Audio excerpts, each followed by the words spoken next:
Assalamualaikum warahmatullahi wabarakatuh. Ahmaduka Rabbi kama 'allamtana an nahmad wa usalli wa usallimu ala khairi khalqika Muhammadin sallallahu alaihi wasallam. Asyhadu an la ilaha illallah wahdahu la syarika lahu wa asyhadu anna sayyidana Muhammadan abduhu wa rasuluh.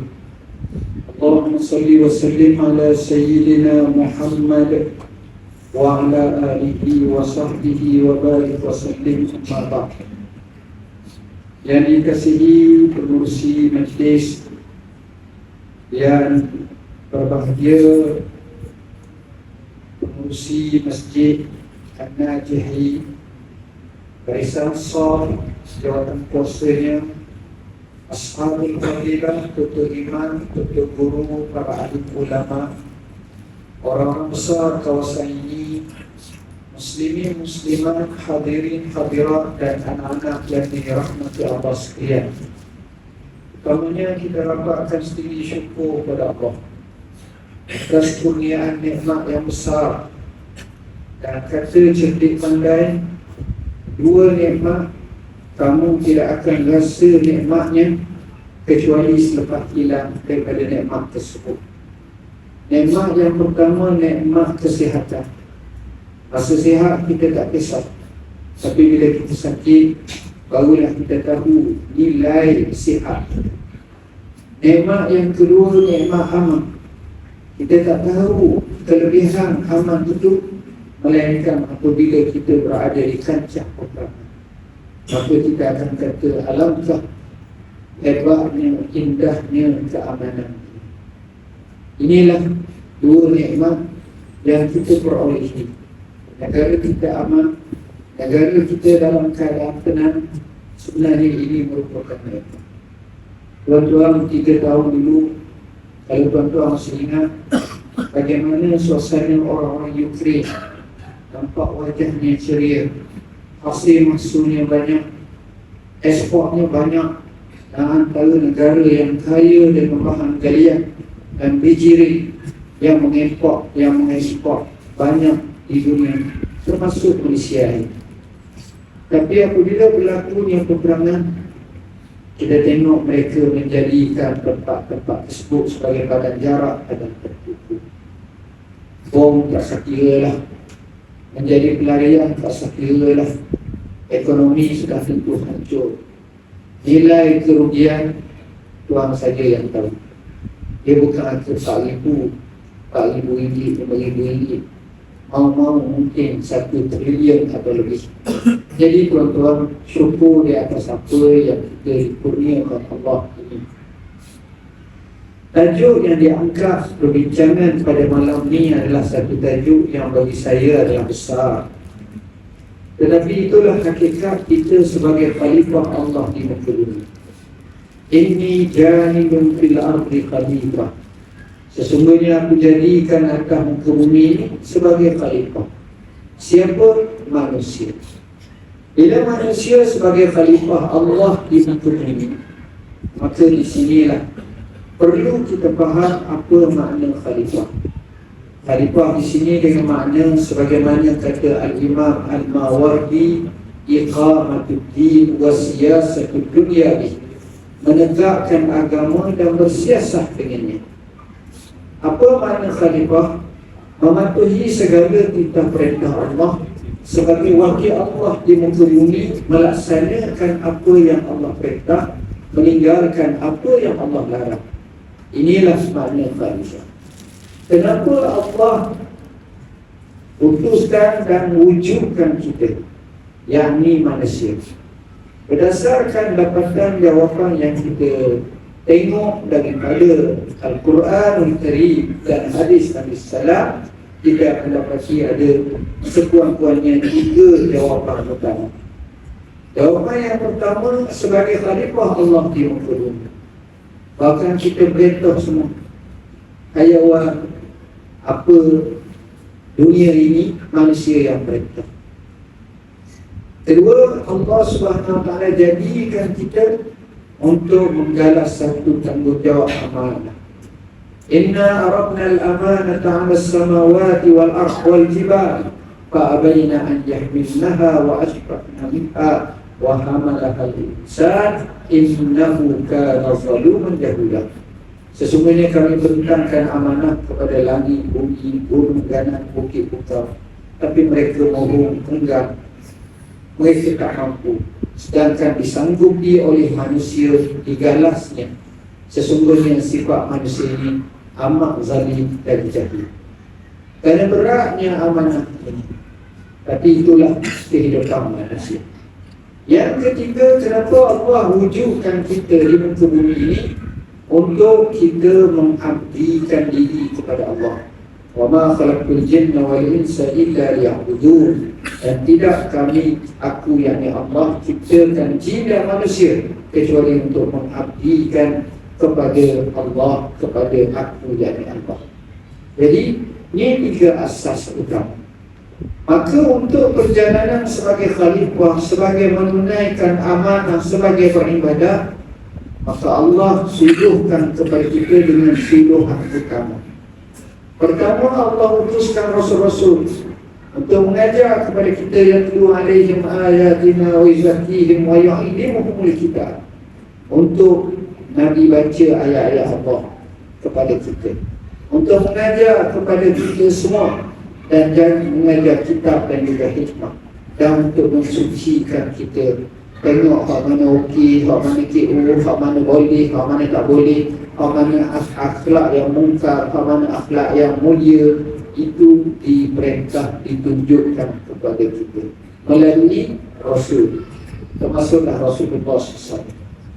Kemudian tak cukup dengan itu, sebagai umat Muhammad SAW ini, kita juga diturunkan wahyu oleh Allah kepada Nabi kita, yang sampai sekarang kita boleh baca, iaitu Al-Quran. Al-Quran sebagaimana Allah sebut, hudan linnasi wa bayyinatin minal huda wal furqan. Ia menjadi petunjuk kepada manusia dan keterangan-keterangan daripada petunjuk. Tak cukup dengan itu, Allah Subhanahu wa ta'ala juga menyebut hudan lil muttaqin. Quran ini sebagai penyuluh dan hidayah kepada orang-orang yang bertakwa. Allah Subhanahu wa ta'ala juga menyebut wa nunazzilu minal Qur'ani ma huwa shifaa wa rahmatul lil mu'minin. Kami turunkan Quran sebagai penawar dan juga rahmat kepada setiap orang. Allah juga menyebut inna anzalna ilaikal kitaba bil haqqi litahkuma bainan nas. Dan sesungguhnya kami turunkan kepada kamu kitab supaya kamu berhukum dengannya di kalangan manusia. Maka Al-Quran Karim sebagaimana yang kita fahami, dia merupakan kitab hidayah, dia merupakan kitab petunjuk, dia memberi pedoman kehidupan manusia, dan manusia tidak akan sesat selama-lamanya, dan dikukuhkan lagi dengan sunnah Nabi SAW. Sebab itu dalam riwayat Imam Malik, Al-Imam Malik meriwayatkan daripada Rasulullah SAW melalui sahabatnya, melalui gurunya, di mana Rasulullah SAW bersabda, taraktu fiikum amrayn lam tadillu ma in tamassaktum bihima abada, kitab Allah wa sunnat Rasulih atau kama qala. Aku yakni Nabi SAW berkata, tinggalkan kepada kamu dua perkara. Kamu tidak akan sesat selama-lamanya selama mana kamu berpegang kepada dua-dua ini, iaitu kitab Allah, yakni Al-Quran. Yang kedua, sunnah Nabi. Dengan sebab itu, dalam piagam Madinah, Allah Subhanahu Nabi ketika merencanakan undang-undang Madinah, salah satu disebut famahmah talaqtum famaradduhu ila Allah wa Rasul. Selama mana kamu bertelengkah dan berkhilaf, maka kembalilah kepada Allah dan Rasul. Dan ini juga sama sebagaimana dalam surah An-Nisa ayat 59, Allah menyatakan fa in tanaza'tum fi syai'in farudduhu ila Allah wa Rasul in kuntum tu'minuna billahi wal yawmil akhir dzalika khairun wa ahsanu ta'wila. Jika sekiranya kamu berkelingkah, maka kembalilah kepada Allah dan Rasul. Kalau kamu beriman dengan Allah dan hari akhirat, yang adalah yang terbaik bagi kamu. Dan itulah sebaik-baik tafsirnya. Hadirin hadirat yang dirahmati Allah. Ini umum sebagaimana yang saya sebut. Sebagaimana kata Ibn Khaldun rahimahullah, manusia ni sifatnya insanun ijtimai. Apa makna insan ijtimai?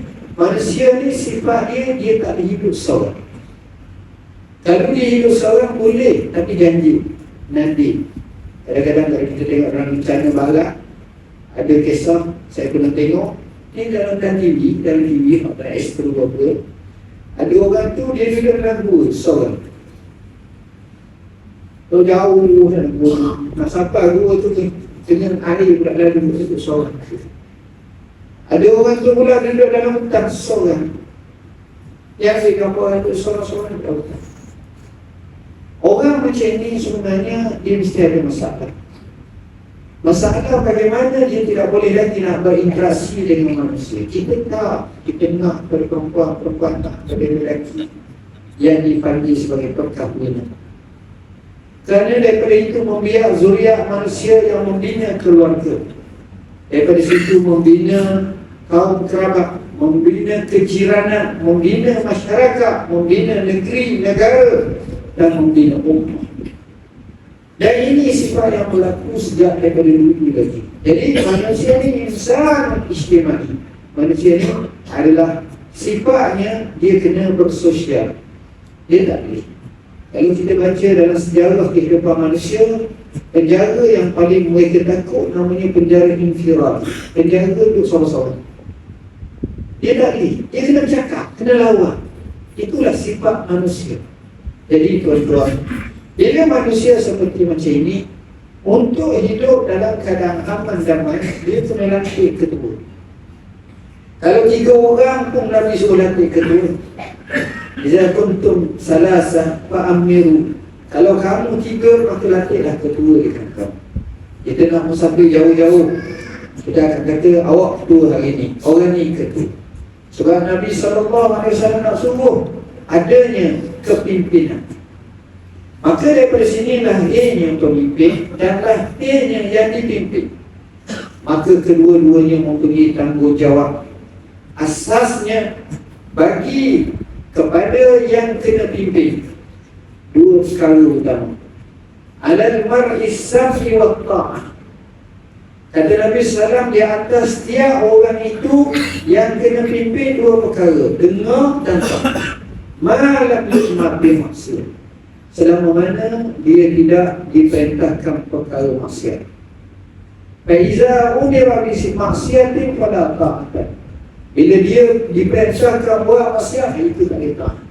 Dalam riwayat yang lain disebut la ta'ata li makhluqin fi maksiatil khaliq. Tidak ada ketaatan kepada sesiapa pun dalam perkara derhaka pada Tuhan. Kerana di sini inilah nilai sebenar. Inilah yang sepatutnya. Kedua, saya ringkaskan kepada pemimpin pula. Oleh kerana pemimpin ini pegang amanah yang cukup besar. Pernah satu ketika Abu Zarrin radhiyallahu anhu, seorang sahabat yang baik, yang kuat beribadat, yang menzuhudkan diri walaupun asalnya orang kaya. Abu Zar daripada kabilah Rifa'ah, yang masuk Islam awal di kalangan penduduk-penduduk Mekah, di mana dia duduk kampung lain, dia mari Mekah, cerita dia masuk Islam luar biasa. Dia bertemu dengan Abu Jahal. Abu kawan super niaga. Abu Jahal kata Muhammad tu betul, tapi aku tak ikut. Akhirnya dia bertemu dengan Sayyidina Ali. Sayyidina Ali pun bawa dia ke Rasulullah dan dia melafazkan asyhadu an la ilaha illallah. Kisah panjang kisah. Abu Zar tengok Nabi suruh orang ni jawatan, orang ni. Abu Zar berkata, ya Rasulullah, bagilah saya satu jawatan. Nabi tengok, sebab Nabi ni orang yang boleh mentakdirkan manusia. Yang ini tak lama yang berlaku. Lama yang pemimpin hebat, bila nak nanti orang, tak kena. Jadi Nabi tengok Abu Zar, Nabi kata apa? Ya Aba Zarrin, innaha la amanah wa innaha la nadamah yawmal qiyamah. Satu riwayat, la hasrah yawmal qiyamah. Wahai Abu Zar, jawatan ini merupakan amanah dan ia adalah duka cita, dan begitu juga akan membawa kesengsaraan kepada manusia pada akhirat. Kerana apa? Kerana dalam riwayat yang sahih Rasulullah SAW menyatakan kita semua kullukum ra' wa kullukum mas'ulun an ra'iyati. Ayat hadis ni hujung. Sebelum daripada itu Nabi bagi pula, Nabi kata wal abu ra' wa huwa mas'ulun an ra'iyati, wa zawj ra' wa huwa mas'ulun an ra'iyati, wa zawjah ra'iyatun wa hiya mas'uliyatun fi baiti zawjiha. Begitu juga sampai kepada hamba pun ra'. Apa maknanya? Semua kamu adalah pemimpin dan kamu akan dipersoalkan atas kepimpinan kamu. Sama ada kecil, besar ataupun kita keluarga sebagai suami, kita juga memimpin isteri kita. Kita tengok isteri kita baik ke tak, okey ke tak, kepo ke, ikut syariat ke tak, maka kita akan ditanyakan mereka. Anak kita macam mana, okey ke tak. Sebab itu Allah menyebut dalam Quran, wa'mur ahlaka bis-salah wastabir 'alaiha. Kamu kena perintahkanlah keluarga kamu untuk salat dan sabar ke atasnya. Suruh sembahyang, walaupun dia sembahyang, suruh tiap-tiap waktu, supaya saling ingat mengingat. Allah Subhanahu Wa Taala menyebut secara umum, ya ayyuhallazina amanu qu anfusakum wa ahlikum nar.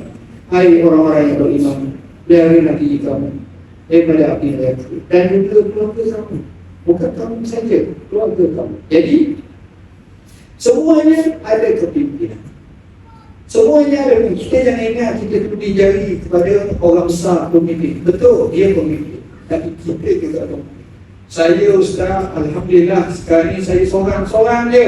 Saya tak ada suami, saya tak ada isteri, saya tak ada anak, saya tak ada apa. Jadi saya tak ada secara memimpin diri saya. Kita akan dipertanyakan tentang diri kita. Kata Nabi SAW dalam satu hadis yang sahih, hadis yang masyhur, bila mana sampai hari kiamat la yus'al, maka yus'alu anhu fi arba'ati asya', dia akan ditanya tentang 4 perkara. Tentang umur dia, fi ma'afna, tentang waktu mudanya pada usianya, fi ma'aflah, apa yang dia telah gunakannya, harta dia, amalihi min aina iktasabah wa bima anfaqa, daripada mana dia dapat dan ke mana dia infakkan. Kena. Maknanya setiap orang kena akan diperhitungkan di hadapan. Artinya kita ni puan-puan jadi pemimpin. Baik, mungkin maksud di sini bukanlah kepada itu sekadar nak tahu tentang sebuah kerajaan ataupun sebuah negara, sebuah sistem yang baik antara pemimpin dengan rakyat. Itu mungkin maksud secara yang lebih umum, yang lebih santai. Pertama, para ulama bincang masalah ini. Ulama fiqh bincang, tuan-tuan. Saya sebut mula-mula sekali kepimpinan.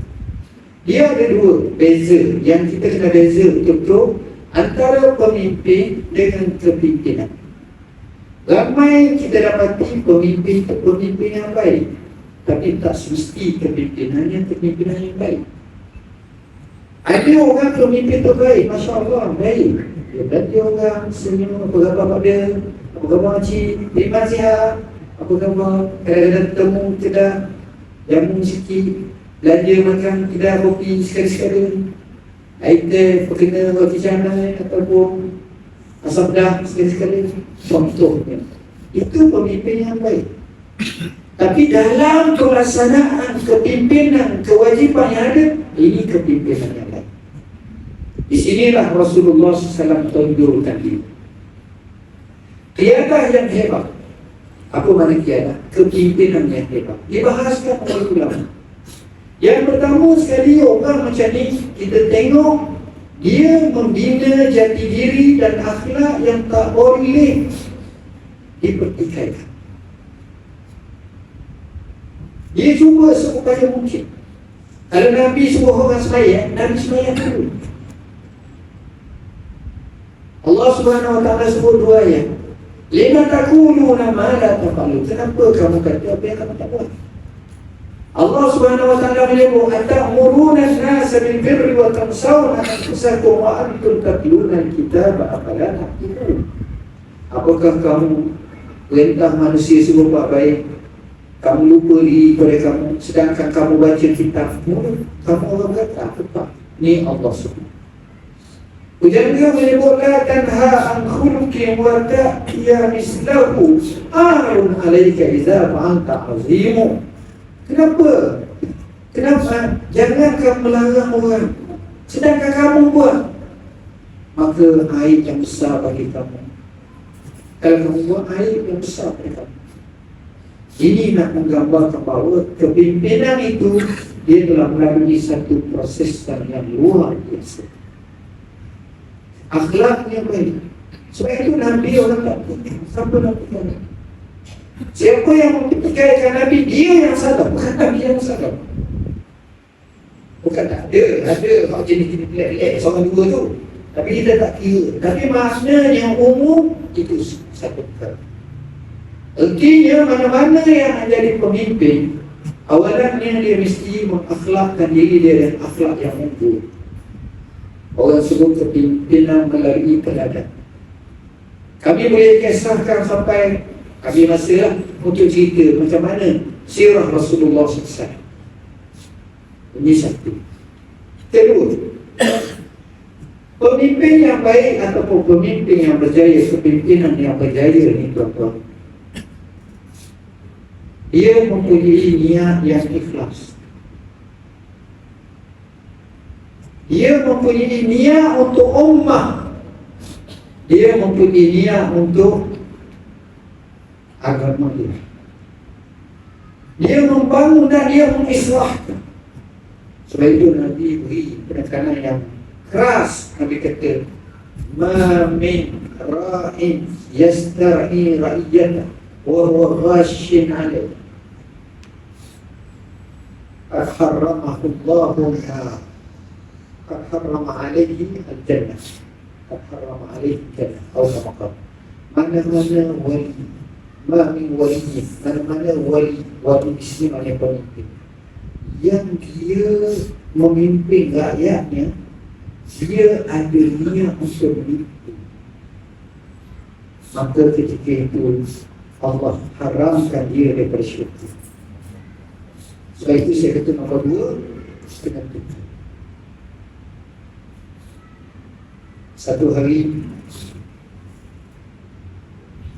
Sayyidina Umar jadi khalifah. Sayyidina Umar ni orang hebat, tuan-tuan. Hebat dia. Iblis pun takut.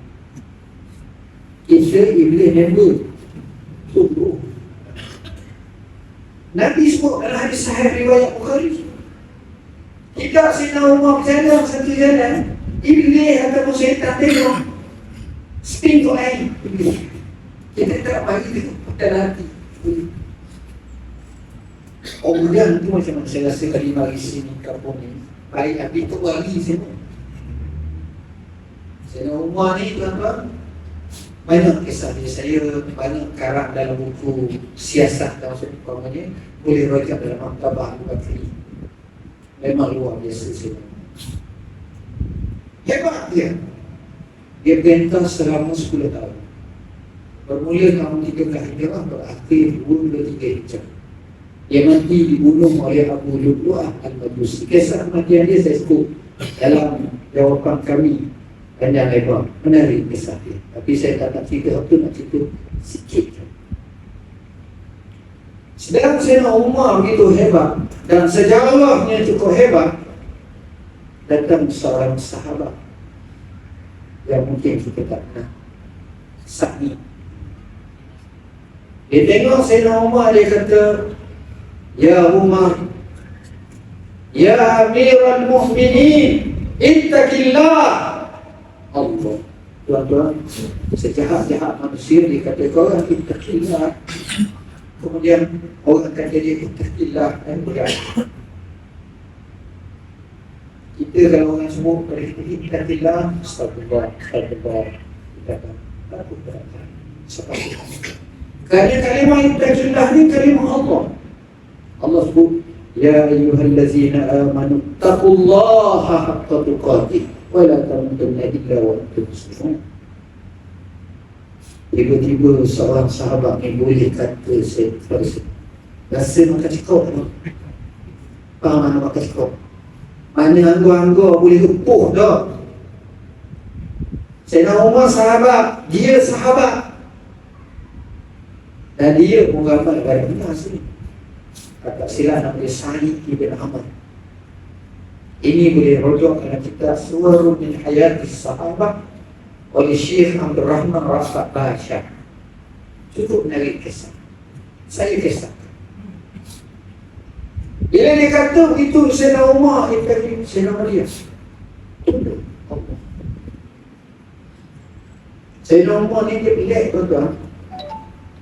Kalau jenis hak cakap banyak, hak jenis buat selebih, dia bila itu bukan. Sayyidina Umar kata, wahai sahabatku, aku latih kamu jadi gubernur di Hama, di Hims, Hama, di Hims. Duduk Madinah, nanti jadi gubernur di Hims. Tuan-tuan tahu kat mana Hims? Hims ni saya pernah sampai dekat Syria.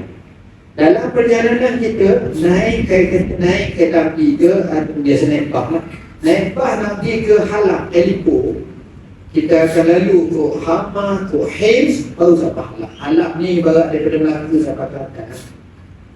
Contoh, itu jauh. Jadi Hims tu mungkin dekat dengan dulu. Gitulah dari sini jauh. Daripada ni kalau saya sebut daripada Damsyik. Hims ni rakyat dia orang panggil Kuwailbas. Kuwailbas ni apa makna? Konsum buah kecil. Kenapa? Kerana orang-orang ni jenis perangai orang yang bernetizen. Netizen tahu tak netizen? Maknanya kalau dia baca suka komen. Oh bahaya. Suka komen. Bawa mulu kan. Oh bahaya. Orang macam ni. Jadi orang tu bahaya. Maknanya siapa dia yang jadi jawatan situ akan terimalah surat ayat pada khalifah ke apa ke banyak surat ayat. Jawab saya, ya Amirul Mukminin, bukan aku nak jawatan tu, aku tak nak. Aku ingin ingatkan kamu, ittaqillah. Saya nak kata tidak, ini amanah. Tak ada meeting, tak ada mesyuarat, tak ada orang bagi apa ni, terus juga saya nak ngomong. Akhirnya tak pasal dia pergi. Dia pergi dan dia tak habis di negeri Hims ni dengan sebaik-baik mungkin. Sayyidina Umar ni perangai dia tuan-tuan, dia pelik sikit. Sayyidina Umar ni kalau dia pergi satu tempat tu, dia ikut kehendak dia tak kira lah. Dia pernah buat lawatan ke kota Syam, terutamanya pada pembukaan kota Baitul Maqdis. Di sekitar tahun 18 itu atau 15 itu, begitu ya. Kemudian dia lanjut pergi ke kota Hims, Syria. Sampai di situ, maka Sa'id pun sambut dia dengan suka. Ialah dua sahabat besar. Sayyidina Umar ni dia bukan macam Parlimen Malaysia. Teruk kalau Parlimen Malaysia betul. Parlimen Malaysia kalau kita tengok menteri ke apa, tadi pengalaman saya lah. Nak tanya soalan tu kena tanya betul dulu. Lepas tu soalan ganong tu baru boleh cakap dalam tu. Berkenaan dia tu dia. Tugas-tugas dia. Soalan tu 2 minggu sebelum daripada meeting, sebelum ada tu kena tanya dulu nak tanya apa. Jadi kawan ni boleh study, boleh tengok, boleh panggil ni tu. Sayyidina Umar sudah semua dia panggil seluruh rakyat. Hak mana ada mari. Dia buat petang. Dia kata saudara sekalian, lebih kurang lah. Apa benda kamu tak puas hati dengan gubernur yang terlatih? Dan apa soalan kamu nak tanya silakan? Tuan-tuan tahu apa tak? Ramai kan angkat. Ya Allah kan Allah. Pokoknya kesempatan sebut tanya semua. Tapi sebenarnya ada 4 soalan. Ramai-ramai tu. Soalan yang pertama, ya Amirul Mukminin, gubernur yang kamu latih ni, dia ni jadi malah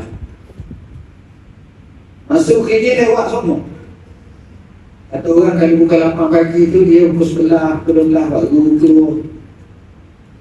Dia jadi malah tak sesuai. Jangan harap dia keluar rumah waktu pagi, tak ada. Tengah hari, matahari menaik ke bawah tu. Maknanya kalau pasca kau merah sama. Ni bukannya. Okay. Nombor dua kata, ya Amirul Mukminin, gubernur yang kamu latih, masalah dia, kalau malam jangan harap kita dapat temannya dia.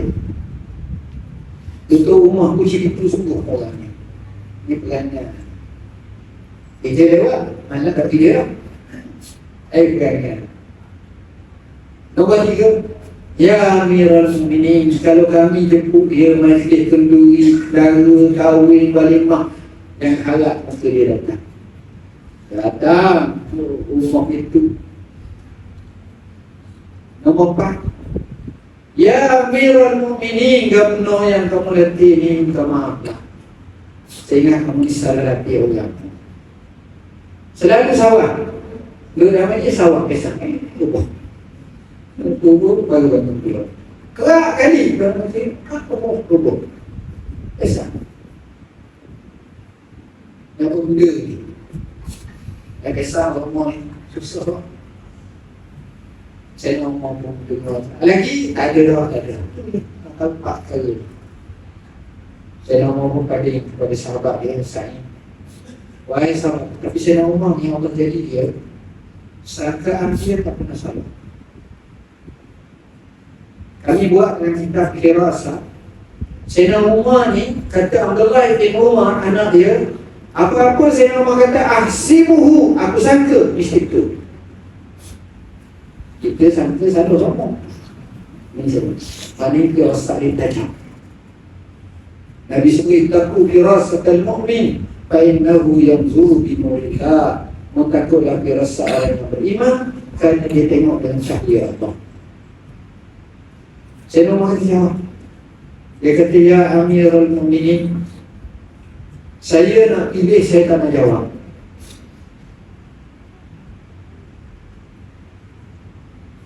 Sebab bagi dia sensitif sikit lah. Hak pribadi.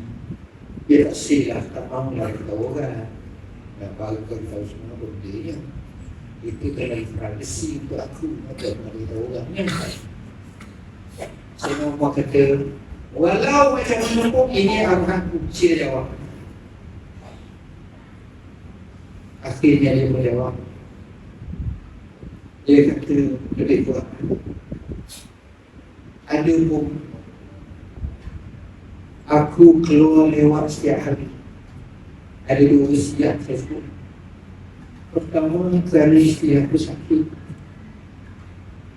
Aku terpaksa menguruskan hal dia dulu. Selesai semua sekali, maknanya dia tak ada organ dia tuan. Dia tak ada amat, dia tak ada apa-apa. Ada riwayat kata, aku buat begini kerana aku hanya ada pakai baju sehelai sahaja.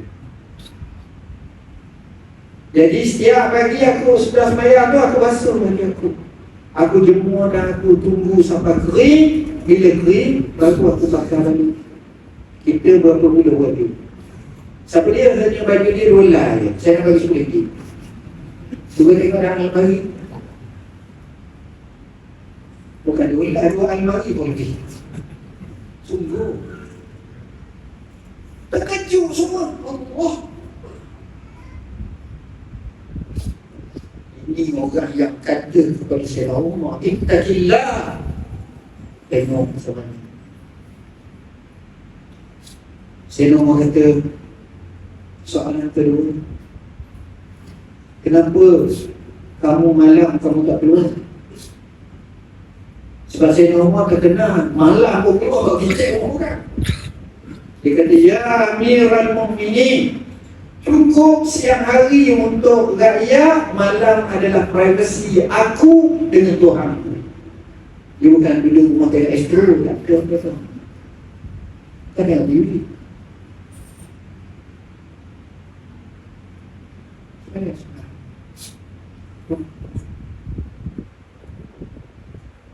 Satu orang ni satu. Senyap. Dia dah orang fikir pada masanya 8-5 ke 12-6 ke waktu keadaan lah, mana ada waktunya. Okey, yang ketiga, kenapa kamu orang Jepun kamu tak hati? Ya Amirul Mukminin, aku juga ditaklifkan sebagai qadi, sebagai hakim. Kalau aku jangan sahur ni, dia ada ki mahkamah, aku akan bias. Aku akan cenderung kepadanya, aku tak laku hati. Dan kalau kita tengok amalan qadi, amalan hakim macam tu. Dalam kitab Tafsiratul Hukam dan sebagainya, ada qadi.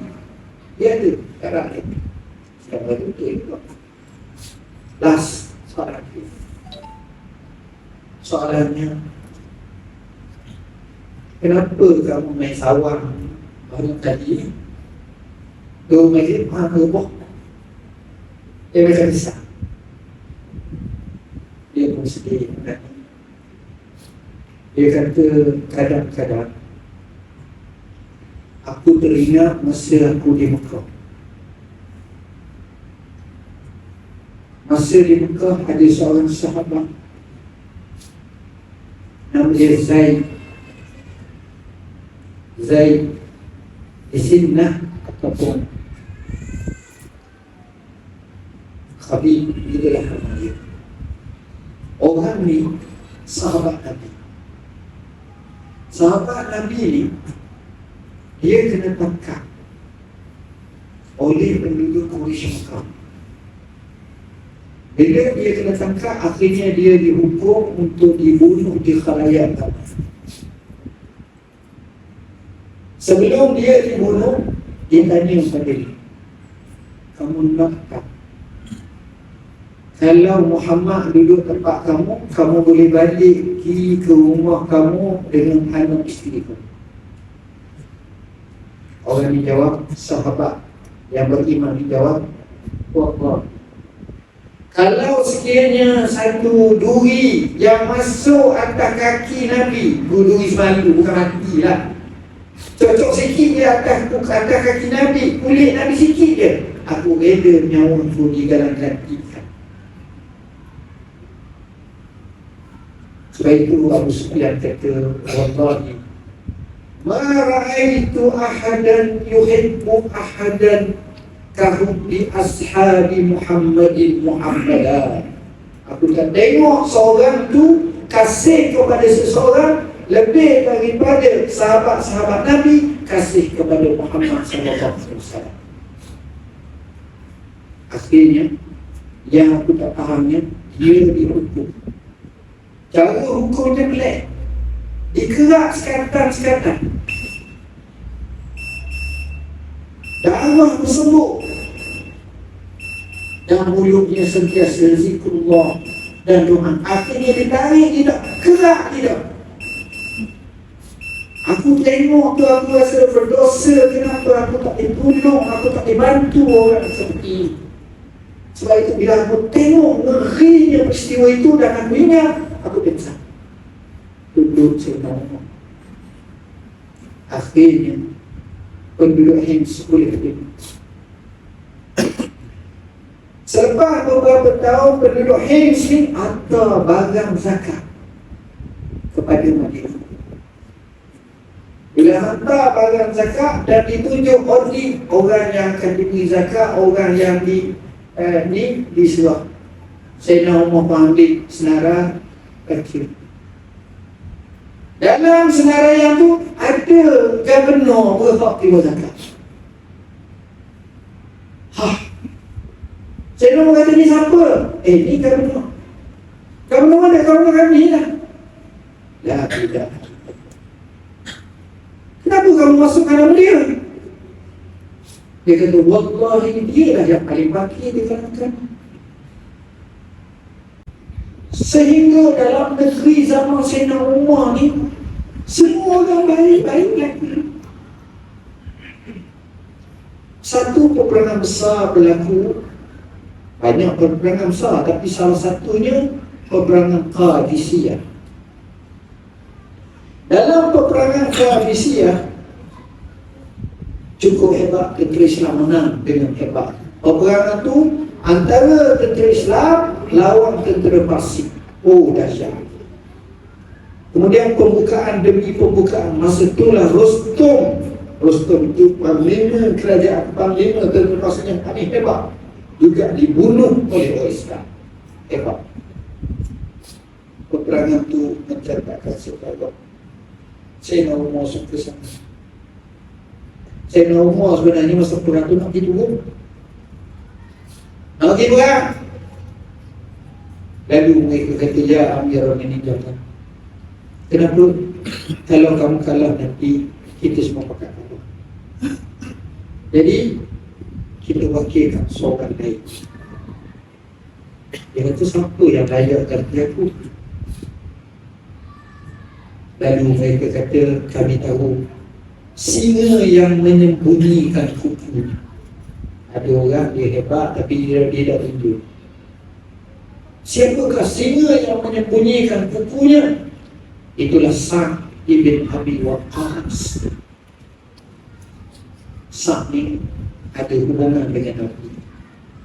Nabi pernah sebut dalam hadis yang masyhur, Asyaratun fil jannah, Abu Bakr fil jannah, wa Umar fil jannah, wa Utsman fil jannah, wa Ali fil jannah, wa Abdurrahman fil jannah, wa Talha bin Ubaidillah fil jannah, wa Zubair fil jannah, wa Sa'd fil jannah, wa Sa'id fil jannah, wa Abu Ubaidah al-Jarrah fil jannah. Nabi kata ada 10 orang ahli syurga. Ini disebut dalam satu masjid dan satu masjid. Masjid lain disebut lagi. Abu Bakar dalam syurga, Umar dalam syurga, Ali dalam syurga, Utsman dalam syurga, Abdurrahman dalam syurga, Talha bin Ubaidillah dalam syurga, Zubair bin Awam dalam syurga, Sa'd bin Abi Waqqas dalam syurga, Sa'id juga dalam syurga, dan juga Abu Ubaidah bin Al-Jarrah masuk syurga. Dia orang kanan betul-betul Rasulullah. Jadi bila sebut Sa'd, saya nak setuju. Sa'd itulah. Masa itulah Allah tunjuk keluar biasa. Lekah cerita menang untuk Islam. Sampai kepada satu tahap rajanya juga dapat dibunuh. Maharaja Kisra yang kaya surat Nabi. Begitu juga hancur Parsi. Sebagaimana dia kaya surat Nabi, Nabi doa, Mazzaqallahu mulka, semoga Allah kayakan kerajaannya.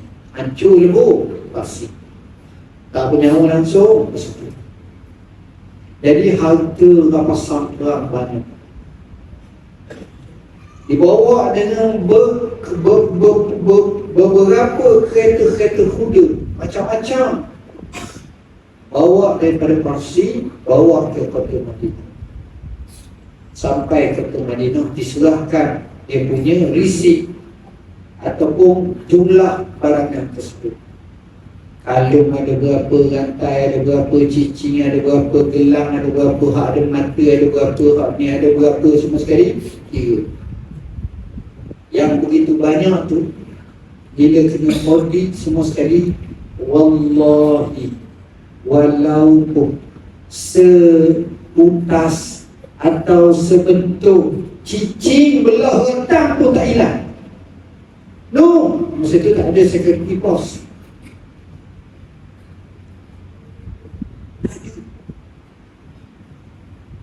Ibu bantu bawa ke Madinah selamat, satu bentuk cincin pun tak hilang. Sebab aman lejak. Saya dah umur banyak hari bila tengok ya Allah, pelik gaya aku ni. Apa masalah? Jujur sangat. Jadi pelik pula, jujur sangat kita ni memang ibu kan. Tidak ayah. Dulu, jujur kan Allah. Jujur ni yang apa? Siap kali masjid, saya dah umur kali ingat tu, saya sebut jujur sangat ni Pak. Allah. Sampailah satu ketika dalam majlis Sayyidina Ali bin Abi Thalib ada, dia sebut sama. Sayyidina Ali beri satu jawapan yang tuntas. Sayyidina Ali kata apa? Ya Amirul Mukminin, Laqad affafta fa'afatir ra'iyah ya Amirul Mukminin, mengatas kamu.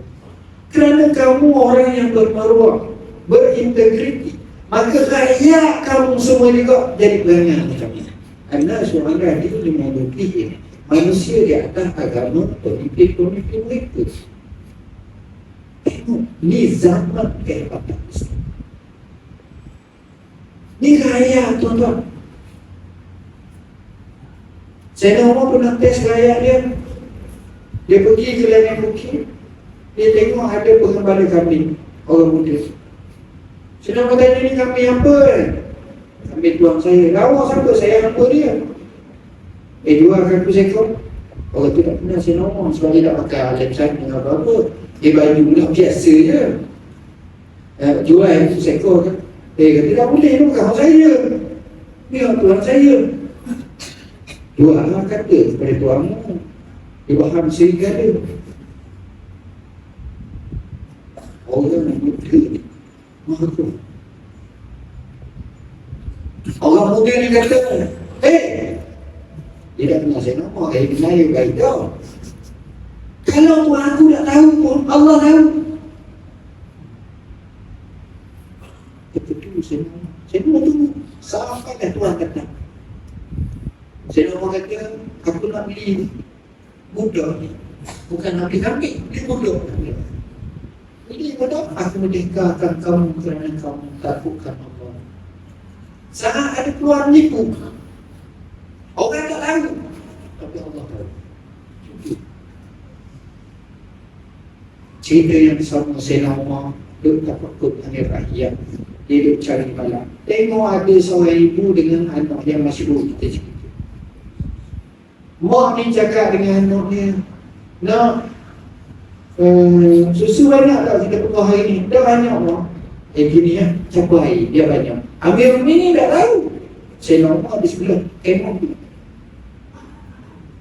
Budak perempuan, anak perempuan jawab, ya Ummah, in kana Amirul Mukminin lam yarana, fa inna Rabba Amirul Mukminin yarana. Wahai ibuku, kalau Amirul Mukminin tak nampak, tapi Tuhan Amirul Mukminin nampak kita. Tak jadi. Sayyidina Umar berhenti rumah. Nombor berapa rumah kalau zaman sekarang lah. Orang berapa apa-apa, jam betul dia balik. Esok pagi dia panggil anak dia. Anak aku, siapa yang nak menikah? Seorang anak dia bernama Asim. Asim kata ambu ya apa? Lalu Sayyidina Umar pun bilang budak perempuan tu untuk anak Khalifah Asim nikah. Lalu Sayyidina Umar kata apa?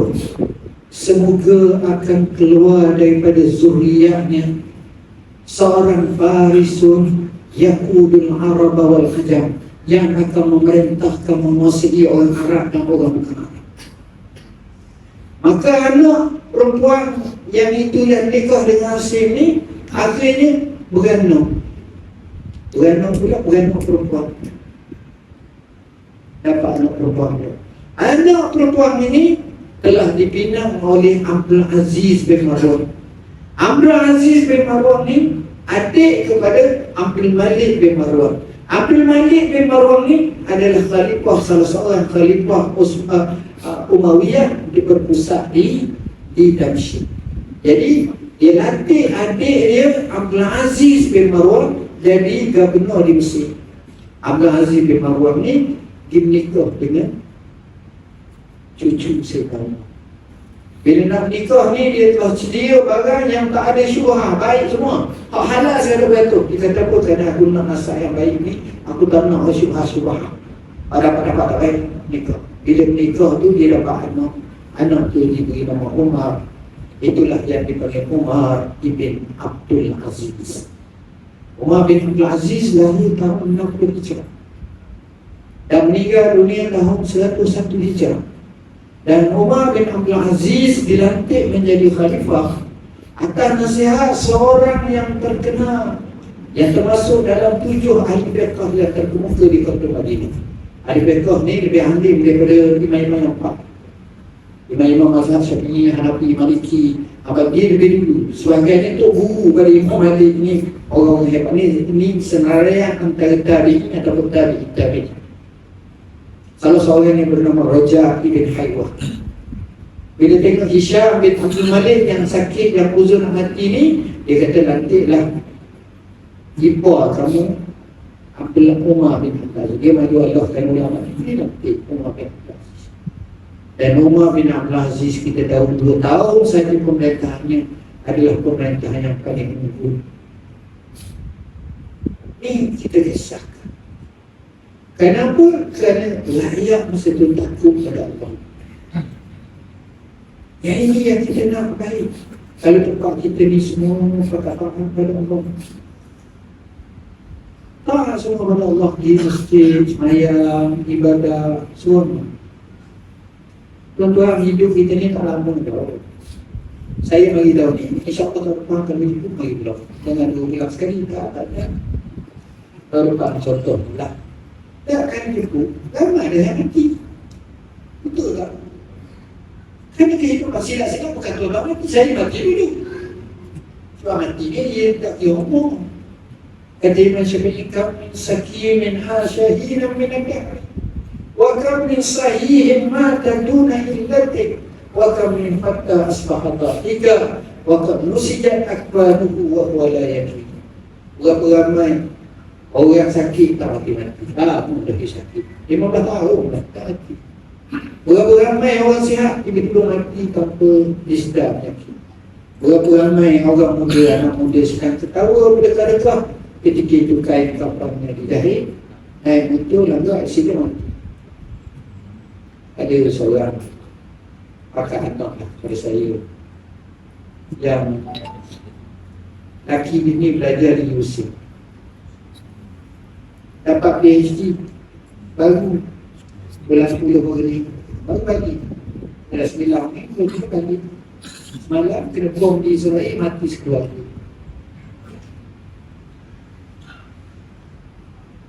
Bini dia nak waiwa bulan 10 ni, pagi dah datang waiwa dah cuti dah. Dia sehat, dia tak ada demam jantung, tak ada tinggi. Allah lah ada tidak. Tapi maknanya ada kata orang muda, bukan orang 80 muda lagi. Saya punya anak, saya sebut hari ni hari lahir dia. Anak saya namanya Hamad. Saya sayang kat dia, ada dulu. Tak apa berlaku, dia cancel. Tahun lepas, 2 hari kelas 10, dia meninggal dunia. Saya tengok daripada awal, daripada sehat, sakit, sampai dia mati. Orang muda, bukan mesti orang tua mati. Di kampung kita Muhammad, anak muda mati. Saya nak ceritanya, tu kadang ambil keluar itu. Apa yang kita nak? Kalau boleh, kita kena dekat dengan Quran. Nak bincang apa-apa kepimpinan Quran dengan kita. Saya sebut hafazan Quran, zaman dulu orang baca Quran, kelebihan Quran, bukan dekat. Pemimpin yang hebat ni tuan-tuan, kalau kita tengok, dia ni orang yang paling pandai jaga masa. Jaga masa. Masa sikit dia boleh buat banyak benda. Tapi pemimpin yang malam, banyak masa, sikit benda pun tak selesai. Saya sebut masa pelihara lah. Oh, ni hebat. Pemimpin yang hebat, dia selalu angkat tangan doa pada Tuhan. Banyak doa pada Tuhan. Oh, doa pada Tuhan. Saya sebut dalam buku ini lah doa ini. Rasulullah ni kaki doa, doa. Dan Imam Nawawi sebut dalam Al-Azkar, banyak doa-doa Nabi. Pemimpin yang hebat, dia banyak sedekah. Saya sebut keajaiban sedekah. Kalau saya ceramah tajuk ni pun cukup lagi. Macam-macam pula. Dan Nabi kita kata, Anas bin Malik kan Rasulullah SAW ajwadan nas. Nabi ini adalah sepemurah-pemurah manusia. Orang yang paling hebat kalau kita tengok, orang yang pemimpin yang hebat, begitu juga yang kena pemimpin yang hebat. Semua kita ni, nombor satu sekali saya syorkan, kena baca sejarah Nabi. Makin kita baca sejarah Nabi, faham betul-betul.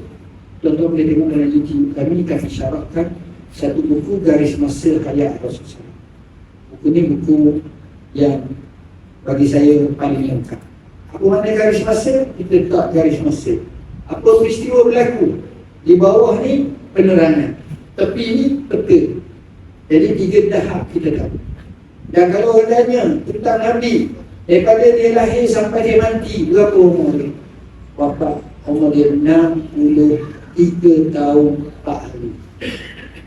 Dan sejarah dia satu-satu kita tengok. Daripada dia sebelum lahir lagi, berita tentang dia dibahas dalam buku ni. Kali bagaimana orang ini masa dia lahir, masa dia kecil, masa dia begini, sampailah masa dia terima wahyu, sampai dia menikah juga, dia menikah Khadijah, sampai dia jadi hakim, sampai dia terima wahyu, sampai dia hidup kokoh, sampai ujian, sampai hijrah ke Ethiopia, Habsyah 2 kali oleh sahabatnya, kemudian hijrah ke Kota Madinah, sampailah kepada dia meninggal dunia. Kita tengok Rasulullah adalah orang yang paling hebat. Saya bila kaji tentang Rasulullah ni, tuan-tuan, saya tak nampak lagi apa muka bumi ini, dan saya yakin sampai kiamat tak ada lagi pemimpin yang lebih hebat daripada Rasulullah. Wallahi tak ada lagi. Hebatnya Nabi, tuan-tuan, dia punya hubungan dengan sahabat-sahabat dia ni. Sahabat ni, aku ada bini, aku sayang bini aku sayang aku, tapi aku sayang Rasulullah lebih daripada bini aku sayang bini aku sayangkan Rasulullah lebih daripada disayangkan. Sahabat aku sayang semua. Sebab itu saya baca hari, tidak, aku tak tengok seorang yang kasih kepada Muhammad lebih daripada sahabat Muhammad. Urwah ibn Mas'ud as-Saqafi, hadis sahih. Masa perjanjian Hudaybiyah tahun 6 Hijrah, dia yang hantar wakil untuk berunding dengan Nabi masa pendudukan Islam. Dia berhenti, saya lekahlah cerita tu. Dia pergi pegang janggut Rasulullah. Mughirah bin Syu'bah ni mau pegang, aku potong tangan. Agak biasa kalau dapat kan aku main gampang kan ni. Tapi sahabat tak boleh mau main apa di Rasulullah macam ni. Sehingga dia ambil belakang pedang dia. Dia ketok di tangan tu, dia kata, ya Muhammad, kenapa dia ada sangat apa ni? Dia kata, tu nak selagam juga. Siapa dia? Mughirah. Dia kata, Mughirah tu dulu yang bunuh orang tu, yang aku tu nak jadi ni. Kawan ni kata, Nabi kata, aku selesai dah sebab Islam selesai semua sekali, dah tak ada masalah. Jadi banyak lagi kisah. Cuma saya nak sebut, sebab tu tak jadi perang. Dia balik ke kampung dia, semua orang Quraisy, dia kata apa? Dia kata, saudara-saudara, pandanganku, mu jangan peganglah dengan Muhammad. Wallahi kalau mu pegang, berat itu. Kenapa? Kerana aku tengok Muhammad ni hidup. Sahabat-sahabat dia selalu duduk dengan dia. Tidak dia berwudu, jatuh wudu, ambil air wudu ni sapu muka. Tidak dia bersih ataupun dia macam ada hinguh ke ni, keluar ni pakai tanduk di sapu muka. Kita jangan buat mana-mana tu buruk. Dia Rasulullah, kalau Rasulullah buat, kalau Rasulullah buat, apa tak apa. Tidak dia cakap senyap habis. Tidak dia beri arahan gebu buat. Orang macam ni bahaya ni. Orang takut tuan-tuan. Ini Rasulullah. Dia bukan upah orang makan duit banyak. Itu lain. Dia ni hati salah. Bila Rasulullah macam itu, tengok kelihatanlah Rasulullah, kepimpinan Rasulullah. Sebab itu saya kata Rasulullah ni lain. Dan dia tahu memposisikan orang ni sini, orang ni sini. Khalid, dia seperti pegang. Dia sebut Khalid ni sebagai saifun min suyufillah saddahullah ala a'da'i. Ini adalah di antara tentera daripada tentera Allah, ada pedang daripada pedang Allah yang Allah hunuskan kepada musuh. Jadi kita kena baca secara lebih. Baca betul-betul. Kalau boleh, saya nak tanya hari ini sebagai contoh paling mudah sekali dengan tuan-tuan, termasuk diri saya. Siapa di kalangan kita ingat nama Nabi sampai kepada nama atuknya yang ke-21? Dan kita sambung Maulid Rasul banyak kali. Bukan kita kata apa, sebab keadaan kita juga. Saya baca sekali, siapa dia boleh ingat, angkat kanan, baca depan saya bagi RM10, insya-Allah. Dengar baik-baik. Muhammad sallallahu alaihi wasallam bin Abdullah bin Abdul Muttalib bin Hashim bin Abdul Manaf bin Qusay bin Kilab bin Murrah bin Ka'ab bin Lu'ay bin Ghalib bin Fihir bin Malik bin Nadar bin Kinanah bin Khuzaimah bin Mudrikah bin Ilyas bin Mudar bin Nizar bin Ma'an bin Adnan, 21 lebih. Inilah yang disahkan oleh Imam Bukhari. Siapa ingat? Boleh dapat dalam ni 1000 lebih kan? Nak ceritanya sepatutnya. Dan kami kisahkan seorang-seorang kisah itu. Panjang cerita pula tu kan, nak ceramah ni memang ada cukup masa, kena 3 jam setengah. Jadi takkan sampai berulang-ulang. Jadi itu kisah. Yang kedua, kita nak sayangkan Nabi. Kita nak jadikan Rasulullah ini, kita tahu tak hadis Nabi. Paling kurangnya kita boleh baca kita hadis 40. Hadis 40 ni 20 tahun masa saya tulis. Ini Imam Nawawi hadis dia baru ni.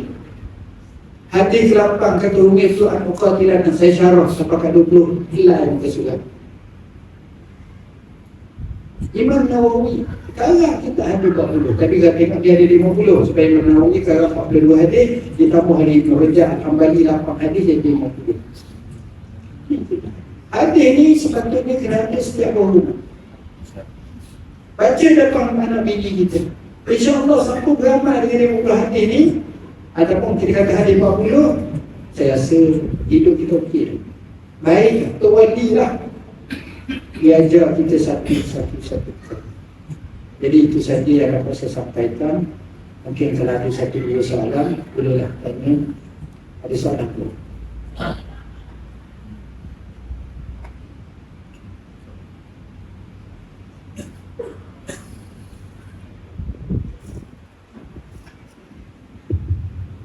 Tuan-tuan, kalau ada soalan, berilah. Ini kesempatan yang tak akan berulang lagi yang akan sampai tahun depan. Terima kasih.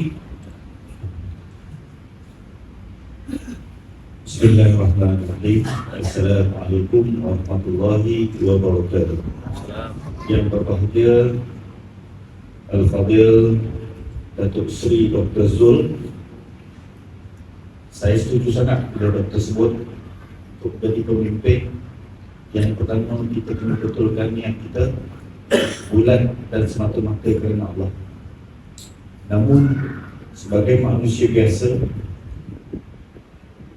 kita kadang-kadang kalah dan tewas dengan sebab-sebab kerana lemahnya iman kita.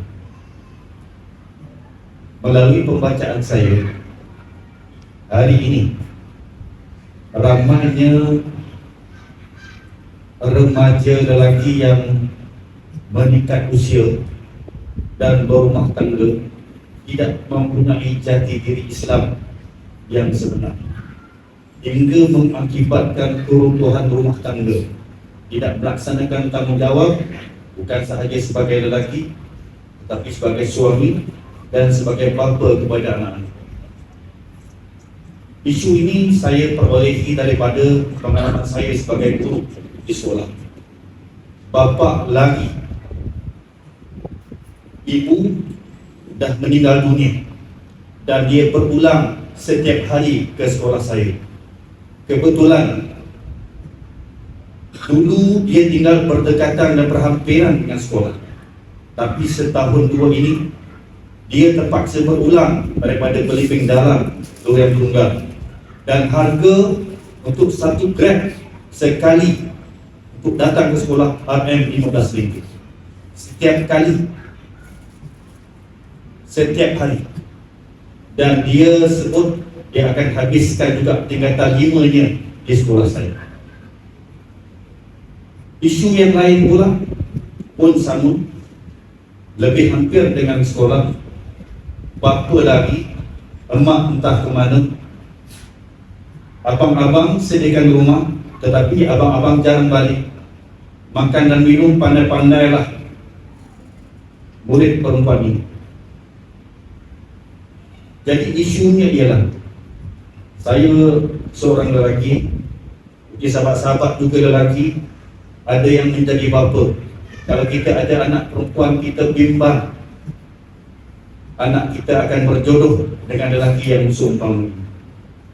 Jadi mohon kepada yang berbahagia Datuk Seri untuk kongsikan kepada kami apakah dan bagaimanakah usaha yang boleh kami laksanakan supaya anak-anak kami yang hadir ini dapat dijodohkan, dapat berjodoh dengan insan yang beriman dan bertakwa serta beramal saleh. Jadi itu sajalah Datuk Seri. Terima kasih. Saya rasa ini soalan pertama dan terakhir dah, cukup dah. Sebab soalan ini nak perempuan ada satu. Ada perempuan ada satu soalan. Pergi perempuan.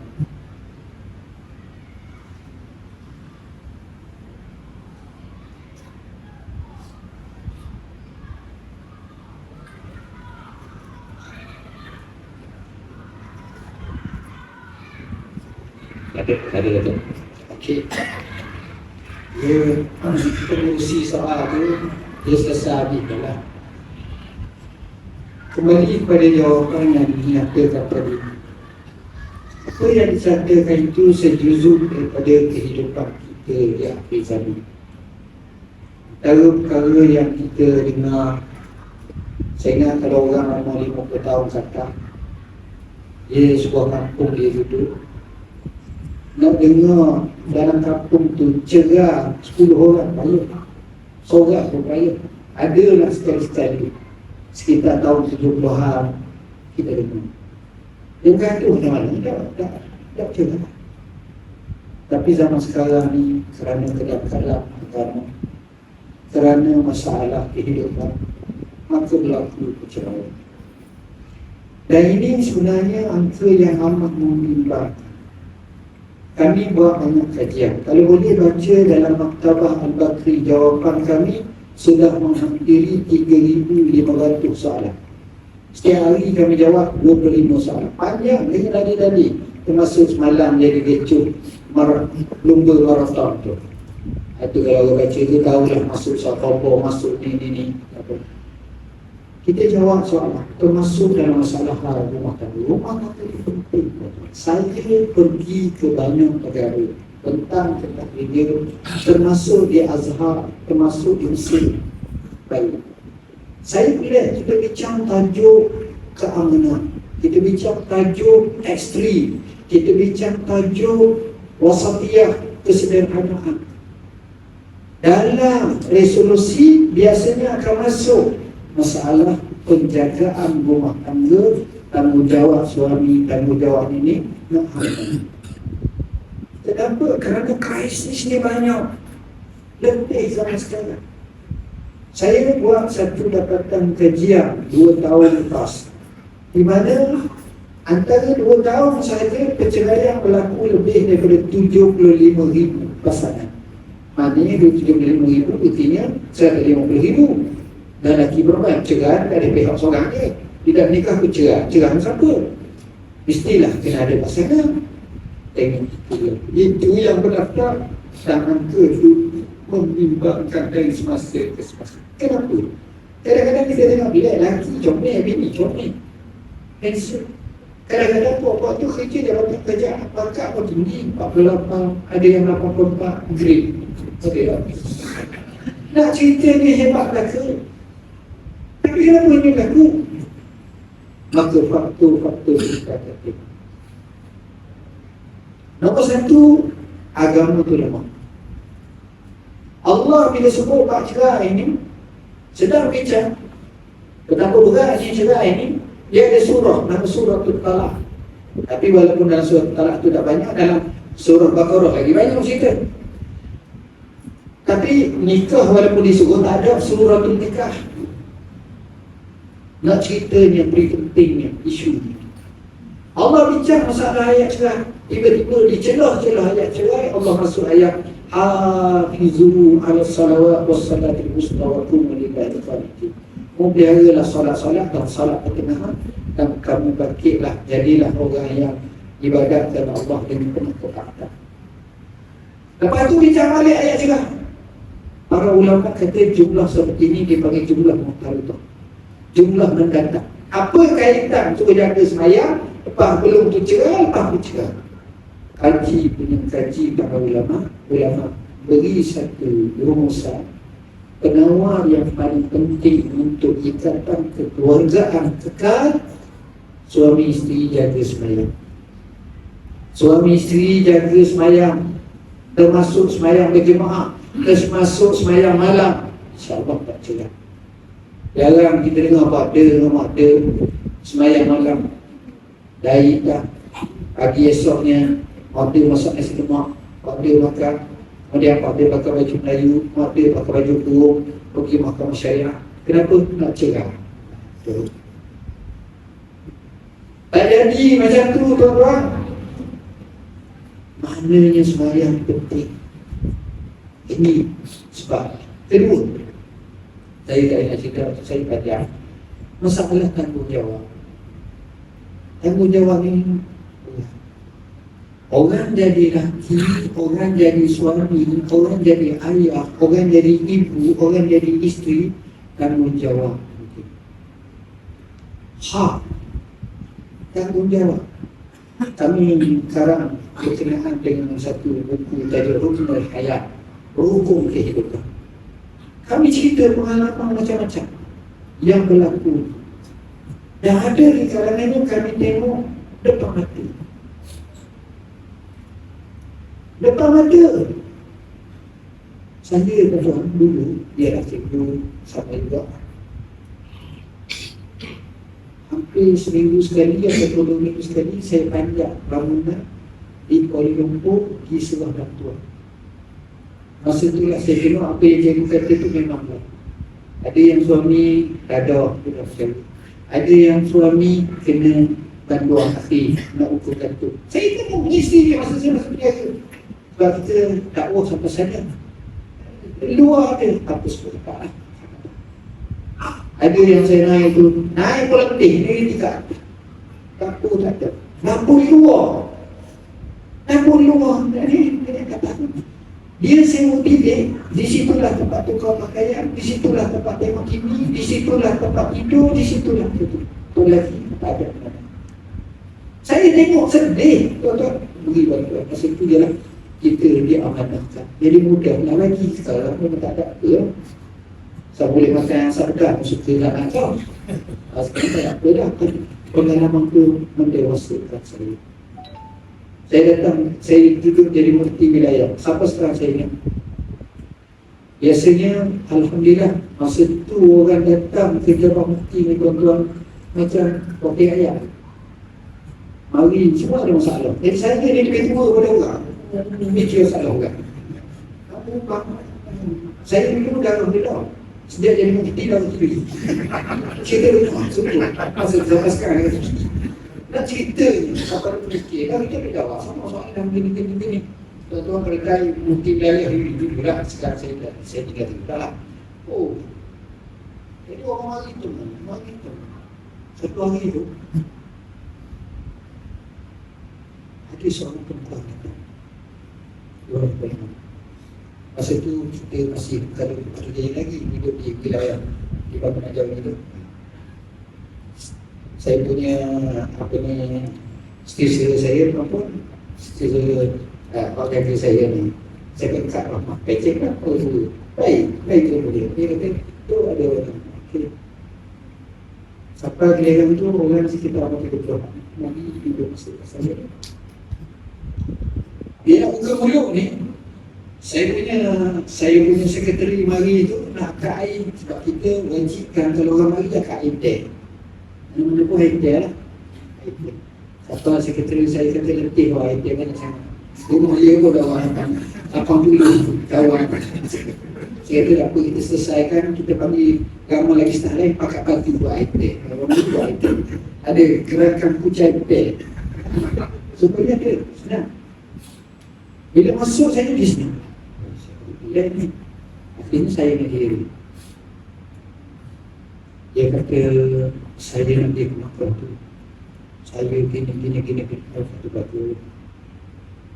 Boleh tak Allah terima tak saya gini? Saya pun cakap lah, saya kasi bagi ini dia sikit. Kemudian dia cerita hati-hati. Saya ni anak, saya tak tahu bapa saya siapa, tapi mak saya pelacur. Saya tak pernah dibesarkan seperti orang lain. Saya besar di jalanan, tak cantik. Kami pernah pergi pada, tapi di masa itu 30 hari. Sampai ibu saya rasa benci kat saya di sini. Dan ibu saya kemudian nanti gantung gigi dengan kesilan. Sejarah. Bapak saya tak tahu. Akhirnya saya kahwin. Bila saya kahwin, orang tu saya nak baik. Akhirnya, hutang banyak, panggil hak alun-alun tu, suruh perkosa saya. Kita hidup dia. Dia cerita menangis. Saya pada saya tengok, saya kata kesian ni dalam. Kalau 3 hari dalam makan, pemikir, menangis. Yelah, tengok kita tuan-tuan ada tak berada di rumah? Tak ada di sini. Ada orang berhidup tak berhidup. Ya Allah. Tapi ikhlas dia kepada itu. Saya rasa penting. Jadi kisah-kisah banyak banyak. Macam cikgu cerita lah, mesti kita cerita. Jadi apa yang patut kita buat? Nombor 1, ni tanggungjawab besar. Kalau boleh di masjid ni kena ada satu tapung. Kita kena buat. Tapung ni khas untuk remaja. Termasuk anak yatim ke apa ke. Kita punya anak-anak kita ni, umur dia 10 tahun, 8 tahun, setiap kali cuti sekolah, kita buat camp, motivasi solat, camp belajar, camp baca Quran. Bukan camp betul baca Fatihah, camp semayang solat sempurna macam mana, camp mayang sunnah, gini. 2 hari, 3 hari, pihak sekolah, pihak masjid, tanggung, maka ni cari sponsor siapa dia boleh bayar sikit-sikit. Tuan-tuan bayarlah RM10, RM20. Dengan sebab anak-anak kita ni faham semayang, betul semayang. Umur dia baru 16 tahun, dia mati umur 86 tahun, bermakna hampir 70 tahun. Dia semayang dengan duit yang kita guna RM10 itu kita beri itu, mengesahkan semayang dia. Berapa banyak pahala kita dapat? Berapa banyak pahala kita dapat? Kita buat. Bila dia dekat ke masjid, dia kata dia perlu. Orang-orang muda, orang remaja, kadang-kadang ceramah ni tuan-tuan, kadang ceramah macam kadang-kadang kita ceramah. Dia ada benda yang sekali-sekala lah dalam sebulan sekali ke ni, satu tajuk yang baik. Cinta dalam Islam. Macam mana sebenarnya? Dia orang muda suka ni. Ni tajuk hai, ni pak. Ada orang nak dengar. Waktu kasi kamu tu, orang pun nak dia tahu, nak dengar. Kalau orang dengan dia. Nak apply tak boleh ke? Jadi tak orang kena. Kita cari tajuk yang sesuai. Kadang-kadang kita ceramah satu tajuk, bagaimana mendidik anak-anak yang datang. Kadang-kadang kita ceramah tajuk, bagaimana membina keluarga bahagia. Kadang-kadang kita ceramah tajuk, cara terbaik melangsaikan hutang. yang dekat dengan jiwa kita ataupun dengan kehidupan kita. Berapa lagi yang kita masih hutang? Ialah sebabnya hutang rumah, hutang kerja. Macam mana kita nak bina satu masyarakat, anak-anak kita, umur 40 tahun, dia sifat hutang. Dia ada sebuah rumah, dia ada seorang isteri, dia ada dua biji kereta, dia ada motosikal kapcai sebiji. Okey.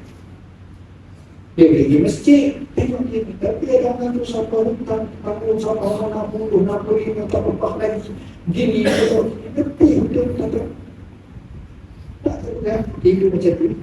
Kita cuba selesai. Ya, hidup kita ni apa? Jadi, tanggungjawab ni kita boleh buat. Semua. Kita memang tak mampu nak ceramah semua sekali. Tak boleh, remaja je. Buat kata-kata.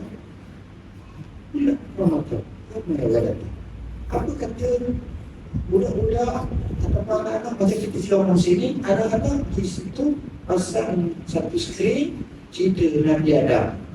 Daripada banyak YouTube, daripada ni ada presiden budak belajar universiti keluar tu, dia pun ada budak-budak cari kurang. Budak ni banyak tahu Nabi Adam. Esok pula Nabi Ibrahim, lusa pula Nabi Nuh, Nabi Yusuf, Nabi Musa, Nabi Isa, tahu lagi. Satu. Nabi hantu pula rukun iman. Nabi hantu pula rukun Islam. Nabi hantu baca garis masa hayat Rasulullah. Rasulullah ni kena dalam sikit lah sebab Rasul kita. Dia tahu detail sikit banyak. Tahu detail mungkin sebulan. Bulan Ramadan ni boleh satu. Jadi budak ni kata sama tuan, aku tak tengok orang mengaku. Terutamanya anak-anak yatim. Jaga. Kita nak jaga bayar RM4 semula. Boleh tak sekali, tapi banyak kali tengok kita. Jadi macam mana caranya anak-anak yatim ni kita ada tabung, jadi kita kasih anak yatim. Akhirnya anak yatim ni besar, berjaya, belajar, dia patah balikkan kita, dia menjadi orang hebat. Jadi tuan-tuan, banyak approach yang kita boleh buat. Dan saya sedikit pengalaman bila saya kita tengok ni, saya seperti terutamanya orang tua pun. Orang tua ni macam contohnya ada tempat dia mudah. Macam masjid surah ni bagi saya mesra orang tua. Apa makna mesra tu? Dia tak payah naik tangga tinggi. Itu bagi guna lah tu. Cuma tanda jauh sikit. Kena dekat sikit lah. Kalau orang kau tu payah mana paginya. Contohnya mungkin ada tempat-tempat tertentu. Jadi kita akan jadi harmonis. Akhirnya kita akan rasa tua datang, budak datang, orang remaja datang, orang yang baru kahwin datang, orang yang sudah ada anak datang. Macam ni. Benda ni kalau tak nak bincang, tuan-tuan. Jadi kita buka sikit. Banyak dalam perkara yang kita boleh bina. Jadi saya rasa sekadar itulah yang dapat saya sampaikan. Mohon maaf bahasa yang saya kira tak sesuai. Saya astagfirullahaladzim. Assalamualaikum warahmatullahi wabarakatuh. Bismillahirrahmanirrahim. Allahumma ja'alna min al-mujahidin. Assalamualaikum.